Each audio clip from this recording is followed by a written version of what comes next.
और बड़ी खबर इस वक्त की आपको बता दें, एसआईआर की वैधता पर सुप्रीम कोर्ट का बड़ा फैसला सामने आया है। चुनाव आयोग को एसआईआर करने का अधिकार है। बड़ी खबर इस वक्त की आपको बता रहे हैं, सुप्रीम कोर्ट ने स्पष्ट कर दिया है कि चुनाव आयोग को पूरा अधिकार है एसआईआर करने का। तो अब देखिए, एसआईआर को लेकर लगातार सवाल खड़े किए जा रहे थे, खास करके विपक्ष इसको लेकर सवाल खड़े कर रहा था। यहां तक कि चुनाव आयोग के ऊपर भी सवाल खड़े किए जा रहे थे, लेकिन सुप्रीम कोर्ट ने अब एक बड़ी बात कह दी है। तो अधिकार एसआईआर कराने का चुनाव आयोग के पास में है, ये सुप्रीम कोर्ट की तरफ से कहा गया है। एसआईआर की वैधता पर सुप्रीम कोर्ट का यह बड़ा फैसला सामने आया। आपको बता दें कि निष्पक्ष चुनाव के लिए इलेक्शन कमीशन ऑफ इंडिया को संवैधानिक अधिकार है कि वो एसआईआर की प्रक्रिया को करवा सकता है, क्योंकि हाल फिलहाल में जो चुनाव हुए, खास करके जब पश्चिम बंगाल में भी अभी चुनाव हो रहे थे, वहां पर भी एसआईआर की प्रक्रिया को करवाया गया और उसी के ऊपर विपक्ष लगातार सवाल खड़े कर रहा था। फिलहाल सुप्रीम कोर्ट में पूरा मामला था और सुप्रीम कोर्ट ने इसके ऊपर फैसला भी सुना दिया है।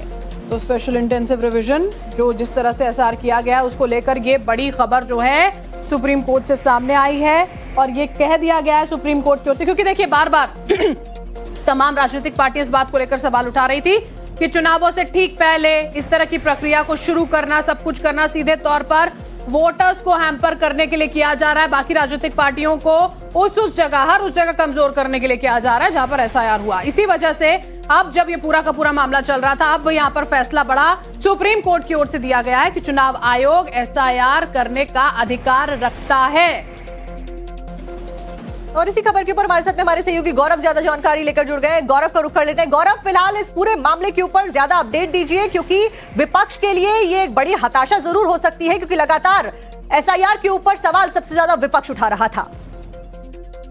देखिए, एसआईआर में मुख्य याचिकाकर्ता जो हैं वो एसोसिएशन फॉर डेमोक्रेटिक रिफॉर्म्स यानी कि एडीआर और योगेंद्र यादव मुख्य रूप से आए थे, लेकिन लंबी सुनवाई के बाद सुप्रीम कोर्ट में चीफ जस्टिस की अध्यक्षता वाली बेंच, जो कि एसआईआर की संवैधानिकता पर सुनवाई कर रही थी और ये देख रही थी कि क्या चुनाव आयोग द्वारा एसआईआर जो कराया जा रहा है वो संविधान के अनुच्छेद 326 और आरपी एक्ट यानी कि जन प्रतिनिधित्व कानून के तहत कानूनी है या नहीं। सुप्रीम कोर्ट ने पाया है कि जो एसआईआर है वो कराना पूरी तरह से संवैधानिक था और ये जो पूरी प्रक्रिया है वो निष्पक्ष चुनाव कराए जाने के लिए जरूरी थी। और सुप्रीम कोर्ट ने कहा है कि जो सबसे महत्वपूर्ण इसमें चीजें थी वो 3 सवाल जो है वो सुप्रीम कोर्ट को तय करने थे इस पूरे मामले में। पहला मुद्दा ये था कि क्या चुनाव आयोग के पास एसआईआर जैसी प्रक्रिया को कराने का अधिकार है या नहीं। दूसरा सवाल ये था कि क्या एसआईआर के तहत कराई जा रही जांच किसी वैध उद्देश्य पर आधारित है, यानी कि उसके लिए कोई लीगल बेसिस है या नहीं है। तीसरा सवाल ये था कि जो प्रक्रिया अपनाई गई थी एसआईआर कराने के लिए वो सही थी या नहीं। ये 3 महत्वपूर्ण सवालों के जवाब जो है वो सुप्रीम कोर्ट तलाश रहा था और फिलहाल जो है इन्हीं सवालों का जवाब तलाशते हुए जो है वो सुप्रीम कोर्ट ने कहा है कि एसआईआर की जो पूरी प्रक्रिया थी वो संवैधानिक है और फ्री और फेयर इलेक्शन कराए जाने के लिए ये बेहद जरूरी था कि जो ये पूरी प्रक्रिया है वो कराई जाए। और फिलहाल सुप्रीम कोर्ट ने एसआईआर की प्रक्रिया को जो है वो संवैधानिक माना, लेकिन अगर देखा जाए तो ये जो पूरी प्रक्रिया थी वो उसको चुनौती दी गई और खास करके बिहार चुनाव के बाद पश्चिम बंगाल चुनाव में एसआईआर जो है वो सबसे बड़ा मुद्दा जो है वो बना था।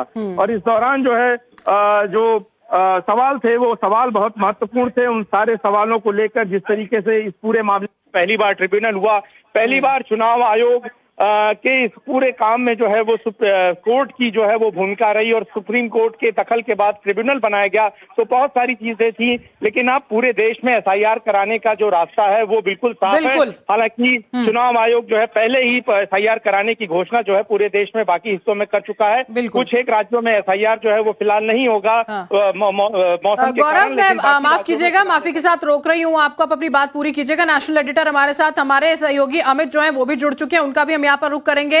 गौरव, इसी बीच में आप ये भी बता दीजिए कौन कौन सी अहम बातें जो है वो अब तक स्पष्ट कर दी गई है सुप्रीम कोर्ट द्वारा, क्योंकि जिस तरह आप जिक्र कर रहे हैं कि ये प्रक्रिया लीगल है या नहीं है, इसी को लेकर ये पूरी की पूरी जद्दोजहद चल रही थी और वो इस फैसले के साथ में स्पष्ट हो गई है।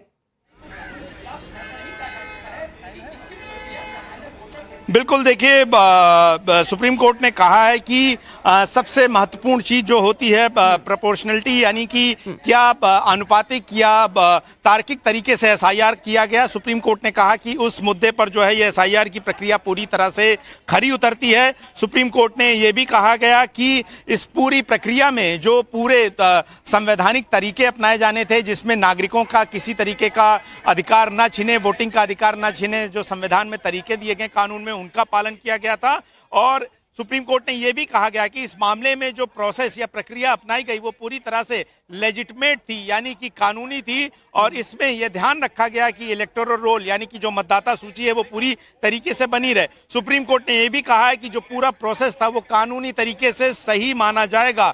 और लगातार जो है वो जजमेंट आ रहा है, जिसमें अब सुप्रीम कोर्ट ने कहा है कि हम ये कह सकते हैं कि जो पूरा फैसला था एसआईआर कराने का चुनाव आयोग का, वो कानूनी था, तर्कसंगत था। और संविधान में जो रास्ते बताए गए, यानी कि संविधान का अनुच्छेद 326 और जनप्रतिनिधित्व का कानून यानी कि आरपीआई एक्ट है, उसके तहत जो प्रावधान दिए गए हैं, यानी कि मतदाता सूची शुद्ध करने का काम, वो बिल्कुल सही तरीका था। और देखिए, बार बार ये दलील जो है सुप्रीम कोर्ट में सुनवाई के दौरान दी गई थी, भले ही चुनाव आयोग लोगों की नागरिकता नहीं तय कर सकता, यह अधिकार गृह मंत्रालय का काम है, लेकिन चुनाव आयोग ये जरूर तय करेगा कि सिर्फ भारत का नागरिक ही वोट डाले। और इसी एक मेन एजेंडे को लेकर चुनाव आयोग ने सुप्रीम कोर्ट में तमाम दलीलें रखी थी। सबसे पहले सीनियर एडवोकेट यहाँ पर लग जाता है, जिसमें विपक्ष लगातार ये कह रहा था कि जहां पर हमारी डोमिनेंस है, जिन क्षेत्रों में हमारे वोटर्स ज्यादा हैं, वहीं पर एसआईआर के जो वोट है उसके तहत काट दिए गए। अमित हमारे साथ में जुड़े हुए हमारे सहयोगी, उनका भी रुख कर लेते हैं। अमित जी, फिलहाल एसआईआर की प्रक्रिया को लीगल बता दिया गया है और एक तरीके से जो भी कुछ हुआ, जो बयान दिए जा रहे थे, उसके ऊपर फुल स्टॉप यहां पर लग गया। यानी कि आने वाले चुनावों में भी इलेक्शन कमीशन ऑफ इंडिया, जो आगे 5 जगहों पर चुनाव होंगे अगले साल, वहां पर भी एसआईआर होता हुआ नजर आ रहा है इसके बाद में। नहीं, सिर्फ 5 ही नहीं, मुझे लगता है पूरे देश में अब एसआईआर जो है उसका रास्ता साफ हो गया। और सबसे बड़ी बात कि देखिए, विपक्ष जो है वो इसी तरह से चुनाव आयोग को निशाने पर लेती रहेगी, लेकिन जो एक जो सुप्रीम कोर्ट का जो रास्ता था, जो सुप्रीम कोर्ट का दरवाजा था, विपक्ष के लिए एक तरह से बंद हो गया है। और सबसे बड़ी बात कि 2 चीजों को उन्होंने साफ कर दिया कि जो पूरी प्रक्रिया, जिस प्रक्रिया पर ही सवाल खड़े किए जा रहे थे विपक्ष की तरफ से कि जो प्रक्रिया जो है चुनाव आयोग का, वो गलत तरीके से किया जा रहा है और जानबूझकर उनके वोटरों को काटने की कोशिश की जा रही है। तो ये जो मतदाता सूची को शुद्धिकरण करने की जो प्रक्रिया है वो उनका अधिकार है, और जो भी नियम या प्रक्रिया अपनाए गए उसको एक तरह से आप कह सकते हैं कि उसकी वैधता को मान्यता दी गई है सुप्रीम कोर्ट की तरफ से। दूसरी चीज जो कि गौरव ने भी कहा कि नागरिकता, ये सच बात है कि चुनाव आयोग किसी व्यक्ति की नागरिकता को तय नहीं कर सकता, लेकिन हाँ, चुनाव आयोग ये तय करेगा कि भारत का जो नागरिक हो वही वोट दे। ये बहुत बड़ी और इंपॉर्टेंट लाइन है, और इसी वजह से एसआईआर के चलते जो बड़ी संख्या में वोटर कटे, ये सही बात है कि वो तय नहीं करेगा, लेकिन वोटर कौन होगा ये तय करने का अधिकार चुनाव आयोग को है। और मुझे लगता है ये पॉलिटिकली जो एक पिछले कुछ दिनों से लगातार ये एक तरह का जो पूरे देश में एक माहौल बनाने की कोशिश हो रही थी कि एसआईआर के जरिए गलत प्रक्रिया के अपनाकर उनके जो विपक्ष के उनके वोटरों काटा जा रहा है, एक तरह से ये विवाद अब खत्म हो जाना चाहिए, क्योंकि सुप्रीम कोर्ट ने साफ कर दिया कि जो प्रक्रिया थी वो पूरी सही थी। जो शुद्धिकरण का काम जो किया गया वो उनका अधिकार क्षेत्र था। इस वक्त हमारे साथ जुड़ चुके हैं फोन लाइन पर। अमित, मैं वापस आपके पास लौटूंगी। सौगत जी, बड़ा फैसला सुप्रीम कोर्ट की ओर से दिया गया है, ये कह दिया गया कि इलेक्शन कमीशन को पूरा अधिकार है एसआईआर कराने का, क्या कहेंगे आप?